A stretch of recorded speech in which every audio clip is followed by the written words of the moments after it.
가스펠 프로젝트 세 번째 시간, 오늘은 선한 사마리아인의 비유를 우리가 비유와 기적의 말씀을 통하여서 살펴보도록 하겠습니다.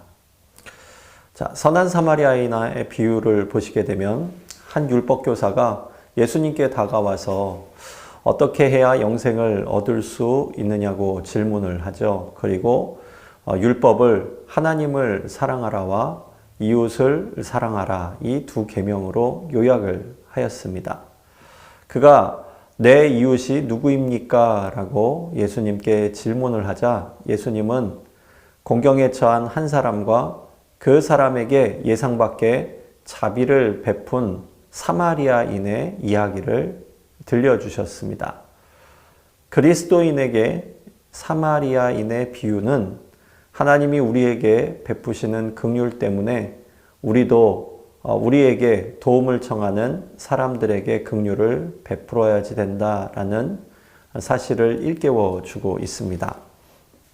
오늘 본문은 누가복음 10장 25절로부터 37절까지의 말씀입니다.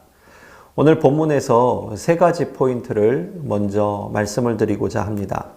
첫 번째, 누가복음 10장 25절에서부터 28절까지의 말씀을 보시게 되면 하나님 사랑과 이웃 사랑에 대한 부분을 성경이 말씀해서 계명의 두 가지를 요약을 하였던 부분을 말씀해 주고 있습니다. 두 번째 부분은 누가복음 10장 29절서부터 35절까지의 말씀입니다. 이 말씀을 통하여서 이웃을 사랑하는 것이 무엇인가, 곧 긍휼을 베푸는 것이라는 부분을 우리에게 설명해 주고 있습니다. 세 번째로 누가복음 10장 36절로 37절까지 말씀을 보게 되면 예수님께 긍휼을 입은 우리가 또한 그 사랑과 그 은혜를 힘입었다면 이 또한 다른 사람들에게 실천하게 될 때에 온전한 그리스도인으로서의 우리들의 삶의 모습을 성경이 이야기해 주고 있습니다. 자, 신학적인 주제는 바로 이것입니다. 이웃사랑이란 자기의가 아닌 긍휼의 마음으로 섬기는 것을 의미를 합니다. 예수님이 들려주신 선한 사마리아인의 이야기는 당시의 청중들에게는 굉장히 충격적인 이야기로 다가올 수밖에 없었습니다. 그런데 이보다 더 놀라운 것은 하나님이 하나님의 원수였던 우리를 구원하시기 위하여서 그 아들 예수 그리스도를 이 땅에 보내셔서 십자가의 희생의 사랑을 통하여서 우리를 구원해 주셨다는 구속의 이야기입니다. 죄와 허물로 죽을 수밖에 없었던 우리들의 삶을 마치 강도 맞아 죽을 수밖에 없었던 유대인, 오늘 그 긍휼을 입어야지 되는 사람에게 비유를 하시는 것이죠. 유대인에게 멸시를 받았던 사마리아인이 강도 맞은 자를 또한 돌아보는 것, 이것이 곧 긍휼이라면 우리에게 멸시받은 예수님이 우리를 구원하러 오신 이 말씀을 통하여서 이 비유, 사마리아인의 비유는 바로 예수님이 우리에게 행하신 선한 일을 말씀해 주고 있고, 또한 우리가 그리스도인으로서 예수 그리스도의 사랑을 어떻게 이 땅 가운데에 전해야지 되는가, 곧 내 이웃이 과연 누구인가에 대한 질문을 다시 한번 우리가 점검해보고 살펴보아야지 되는 귀한 말씀이라고 생각을 합니다. 하나님은 우리에게 도움이 필요한 사람에게 긍휼을 베풀라는 것을 말씀으로만 알려주신 것이 아니라 삶을 통하여서 예수 그리스도의 그 희생과 헌신의 십자가를 통해 우리에게 알려주셨고, 너희도 그와 같이 하라, 곧 주님의 사랑을 힘입은 자로서 주님의 자녀가 어떻게 살아야지 되는 부분임을 분명하게 우리에게 가르쳐주고 있는 귀한 비유적인 말씀입니다. 자, 상황의 다른 각도에서 보게 되면 이 질문을 바꿔 생각해 볼 수 있게 되는 거죠. 어떻게 바꿔볼 수 있느냐? 내가 하나님께 어떤 존재인가에 대한 부분을 먼저 묵상해 볼 수가 있습니다. 이것은 어떻게 보면 내 중심으로 하나님을 해석을 하게 되는 거죠. 나에게 있어서 하나님은 어떤 존재가 되시나요? 두 번째로 상황을 바꾸어서 또 한번 생각해 보는 질문은 바로 이것입니다. 하나님에게 나는 그렇다면 어떤 존재인가? 이번에는 하나님의 입장에서 나를 바라보는 거죠. 주관적인 입장과 객관적인 시선으로 내 자신을 다시 한번 말씀의 기준을 통하여서 우리가 판단해 볼 수 있게 되는 것입니다. 그래서 질문을 바꾼 후에 생각이 어떻게 달라지는가?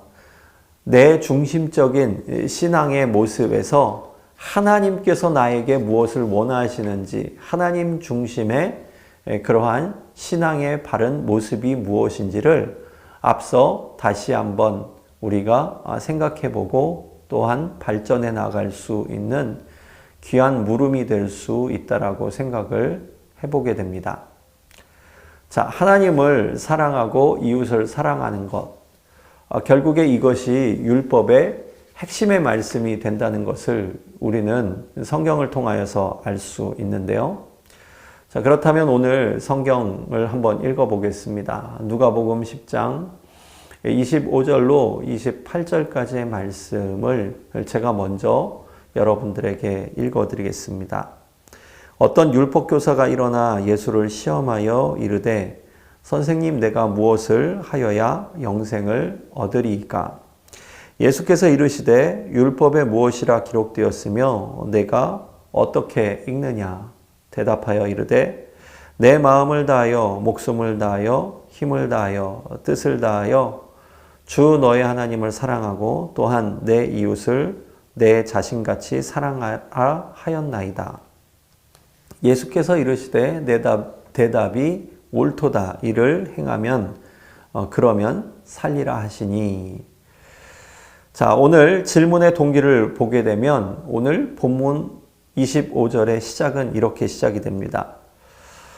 어떤 율법교사가 일어나 그 다음이 중요하죠. 예수를 시험하여 이르되. 그의 질문의 동기가 무엇이었을까요? 그가 몰라서 질문한 것이 아니죠. 그가 질문을 하고자 하는 그 동기는 율법교사로서 예수님이 율법의 어떤 수준에 도달해 계신지 한번 시험, 곧 테스트를 해보고자 함이었습니다. 자, 여기서 시험하여라는 이 단어는요, 헬라어로 보게 되면 에크페이라존이라는 헬라어를 사용하게 됩니다. 그런데 이 에크페이라존의 원형은 에크페이라조입니다. 이 에크페이라조 시험하다라는 이 단어는요, 신약 성경에 딱 4번 나옵니다. 오늘 본문인 누가복음 10장 25절 말씀과 누가복음 4장 12절, 그 다음 마태복음 4장 7절, 마지막으로 고린도전서 10장 9절 말씀에 기록되어져 있습니다. 그런데 이 에크페이라조라는 이 단어는 모두 하나님 또는 예수님을 악의적으로 시험하려는 의도를 가지고 접근할 때에 그때에만 사용되는 그러한 특별한 단어입니다. 오늘 질문의 동기를 보시게 되면 이 율법 교사는 악의적으로 예수님을 시험하고자 곧 율법학자로서 어느 정도 율법의 수준에 예수님이 머물고 있는가를 테스트해보고자 접근한 모습을 분명하게 성경이 이야기해주고 있고요. 그리고 예수님께서는 그의 그 악의적인 시험하고자 하는 그 마음을 이미 알고 계셨습니다. 그래서 주님께서 이렇게 되물어 질문하시는 것을 보게 됩니다. 너는 율법학자로서 그것을 그렇다면 어떻게 정의하느냐? 너의 질문에 대한 대답을 나에게 들려줄 수 있느냐? 하는 그러한 물음을 주님께서 율법학자에게 넌지시 물어보시는 것을 보게 됩니다.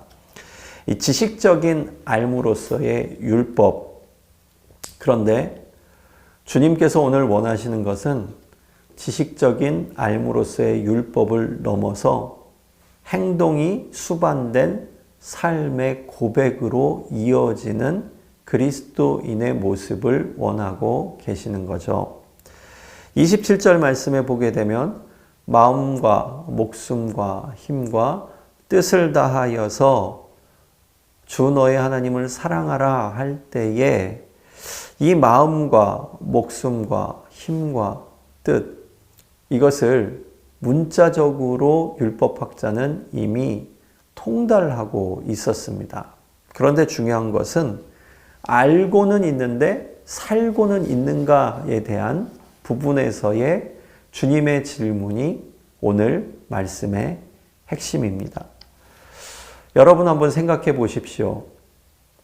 우리가 그리스도인으로서 하나님의 말씀을 알고 있는데 정말 그것을 행동으로서 삶을 통하여서 우리가 오늘도 적용하고 있는가에 대한 부분에 있어서는 한 번쯤 다시금 우리가 짚고 넘어가야지 될 문제라고 생각을 합니다. 자신이 이미 알고 있는 지식을 과시하기 위하여서 묻고자 하는 그러한 율법학자의 모습을 우리가 보게 됩니다. 하나님을 사랑하고 이웃을 사랑하라. 이것이 율법의 핵심입니다. 그렇다면 여기서 또 한번 생각해 봐야지 될 것은 이웃을 사랑하라 할 때에 이 이웃을 사랑하라는 것이 오늘 말씀을 통하여서 어떻게 해석되어지는가에 대한 부분입니다. 그것은 긍휼을 베풀라라는 주님의 말씀으로 다시금 재해석되는데요. 그렇다면 과연 누가 하나님과 이웃을 그처럼 사랑할 수 있는가에 대한 질문을 통하여서 오늘 본문이 우리에게 주시고자 하는 말씀이 무엇인지를 다시 한번 생각해 보아야지 됩니다. 율법학자가 이렇게 질문을 하죠. 어떻게 해야 내가 영생을 얻을 수 있겠습니까? 영생을 헬라어로 보게 되면 조엔 아이오니온 이렇게 되어져 있습니다. 조엔 아이오니온, 영원한 생명입니다. 영생을 장차올 세대에 적합한 말로서 표현하는 것이죠.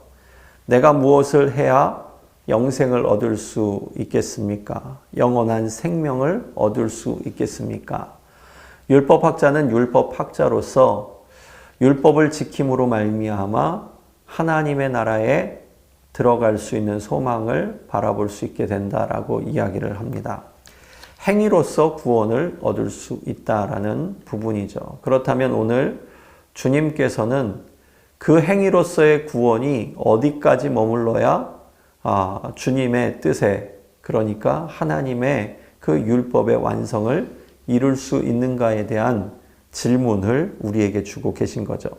은혜로 구원을 받을 수 있다는 부분을 율법학자는 아직 모르고 있었던 것입니다. 이스라엘의 율법은 613개의 조항으로 이루어져 있습니다. 무엇을 하지 말라가 365개, 그 다음 무엇을 해라가 나머지 율법의 그 마지막 부분을 채우고 있는 거죠. 그래서 이 613개의 율법의 조항을 율법학자지만 다 기억하기도 어렵고 뿐만 아니라 기억을 한들 우리가 행동을 하면서 그 부분을 다 지키기가 어렵다는 것. 이것이 바로 율법의 한계인데요. 이 율법의 한계를 넘어선 주님의 말씀, 오늘 한번 그 말씀이 어떻게 이어지는가를 나누어 보고자 합니다. 자, 너는 율법 교사니까 율법이 무엇이라고 가르치는지 말해보아라. 예수님은 종종 누군가 질문을 하게 되면 다른 질문으로 되묻곤 하셨습니다. 질문 뒤에 숨은 의도를 드러내고자 하심이었는데요. 바로 여기에서 오늘 본문에서 이 방식을 사용하셨습니다. 복음서에서 우리는 예수님을 시험에 빠뜨리기 위하여서 예수님께 말을 건네는 사람들을 종종 볼 수가 있었습니다. 그들은 예수님을 공경에 빠뜨리거나 또한 자기 당착에 빠뜨리려는 의도를 가지고 질문하게 되는 것을 볼 수가 있습니다. 그럴 때 주님께서 어떻게 그 답변에 대처를 하실까요? 빈센트 반 고트라는 사람이 이런 말을 하였습니다. 사람됨이란 다른 사람을 존중함으로써 하나님께 충성하는 것이고 창조주 하나님을 기다리는 세상을 보살피는데 마음을 기울이는 것이다. 이렇게 이야기를 했는데요. 자, 사람을 존중하는 것, 이것이 바로 하나님께 충성하는 것의 첫 시작이라면 오늘 율법학자는 사람을 존중하는, 그러니까 주님을 존중함에 있어서의 질문으로서 내가 어떻게 하면 영생을 얻을 수 있습니까? 라는 부분을 질문한 것이 아니라 자신이 의롭다는 것을 과시하기 위하여서 또는 자신의 율법적 지식이 예수님의 지식보다 뛰어나다라는 것을 과시하기 위하여서 주님을 이용하고자 이 질문을 하고 있다는 부분, 이 부분이 우리에게는 다시금 오늘날 그리스도인으로서 우리가 예수 그리스도를 믿는 사람으로 정말 이 땅 가운데 주님의 사랑을 실천하여 주님의 의를 이루고 있는가, 또는 주님의 의를 실천하는 것처럼 보이지만 그러나 그것을 통하여서 내 의를 드러내고자 하는 것은 아닌가 하는 부분을 다시 한번 생각해 보아야지 됩니다. 그리스도인으로서 바리새인이 되기 쉽다는 말씀은 바로 이것이죠. 아는 것을 가지고 다른 사람의 잘못은 지적하되 자신의 삶을 제대로 되돌아보지 못한다면 그가 오늘 율법학자요, 그가 오늘 바리새인이 될 수 있다는 부분을 성경은 우리에게 말씀해 주고 있습니다. 자, 오늘의 질문을 한번 보실까요? 예수님은 어떤 뜻에서 율법교사의 질문에 그렇게 대답을 하셨을까요? 자, 주님은 이미 율법학자의 생각을 뛰어넘으셨죠. 그래서 행위의 기준에서 율법을 한번 그렇다면 네가 찾아볼 수 있겠니라는 부분을 통하여서 그에게 행위로 말미암아 구원에 이룰 수 없다라는 부분을 다시 한번 일깨워 주시기 위함으로 주님께서 이 부분에 되짚어 또한 되돌아 질문을 하셔서 그에게 그 해답을 끄집어내고자 하셨습니다. 자, 내 마음을 다하여 목숨을 다하여 힘을 다하여 뜻을 다하여 주 너의 하나님을 사랑하라고 하셨는데, 그렇다면 이것은 왜 중요하고 이것이 무슨 의미를 가지고 있는가? 이 부분은 조금 더 뒤에 제가 자세하게 그 뜻과 그 말씀을 신명기의 율법을 기준으로 하여서 잠깐 설명을 해 드리겠습니다. 이를 행하라 그러면 살리라. 오늘 본문은 율법을 문자로만 지키고 그 정신을 간과하는 자칭 율법 전문가들의 실상을 폭로하는 본문에 속하고 있습니다. 예수님이 율법교사의 대답을 칭찬하시고 그래, 네가 하나님을 사랑하고 이웃을 사랑한다라고 대답했지? 그렇게 행하라 라고 말씀을 하셨습니다. 그러면 네가 살 것이다 이렇게 말씀을 해 주셨는데요. 어떤 이들은 여기서 예수님이 이 행위를 구원의 방편으로 인정하셨다라고 해석하는 분들도 있습니다. 행위로 구원을 받고자 한다면 그렇게 해야 할 것입니다. 그런데 중요한 것은 그렇게 해야 하는데 그렇게 할 수 없다는 것을 주님께서 이미 암시하시는 방법으로서 오늘 율법학자에게 이 율법에 대한 부분을 일깨워 주시고자 하시는 거죠.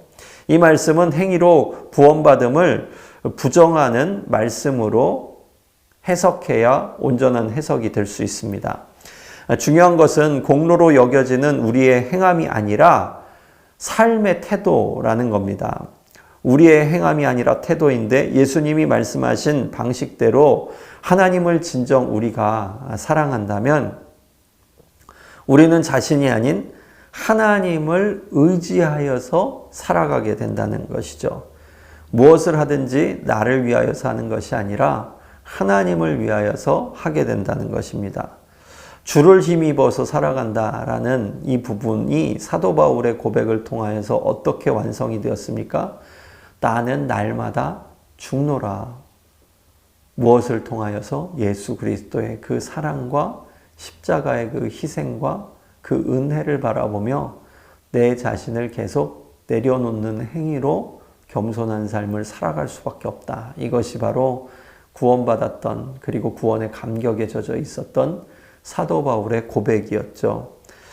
하나님의 사랑, 그것이 바로 우리에게 온전하게 빛으로 나타나게 될 때에 우리는 주님의 그 사랑의 빚진 자로서 나를 자랑하는 것이 아니라 내 삶의 부족한 부분을 겸손하게 하나님 앞에 내려놓으며 하나님의 은혜 아래 거할 수 있는 거룩한 삶이 될 수 있습니다.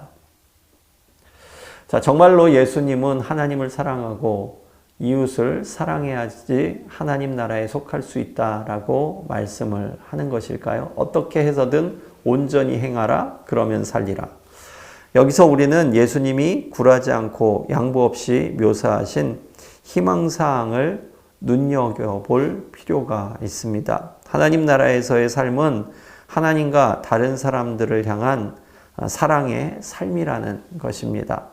하나님과 다른 사람들을 사랑하지 않는 사람은 하나님의 세상 가운데에 아직 거하지 않는 사람이라는 것이죠.